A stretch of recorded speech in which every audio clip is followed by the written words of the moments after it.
দুপুরের মধ্যেই কয়েকটি জেলায় ৬০ কিলোমিটার বেগে ঝড়ের আশঙ্কা রয়েছে।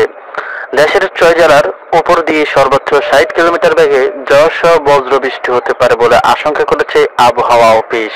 রোববার ২৫ আগস্ট দুপুর ১টা পর্যন্ত দেশের অভ্যন্তরীণ নদীবন্দরগুলোর জন্য দেওয়া এক সতর্কবার্তায় এই কথা জানানো হয়েছে। আবহাওয়াবিদ এ.কে.এম.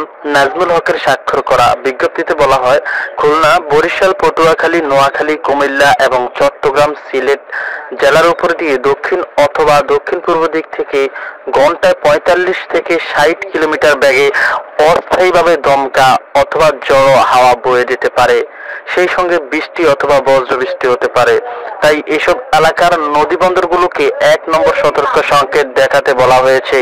এদিকে আবহাওয়ার অপর এক বিজ্ঞপ্তিতে বলা হয়েছে, মৌসুমী বায়ু বাংলাদেশের উপর মোটামুটি সক্রিয় এবং উত্তর বঙ্গোপসাগরে মাঝারি থেকে প্রবল অবস্থায় রয়েছে। এই পরিস্থিতিতে দেশের সব বিভাগে অস্থায়ীভাবে দমকা হাওয়া সহ হালকা থেকে মাঝারি ধরনের বৃষ্টি অথবা বজ্রবৃষ্টি হতে পারে।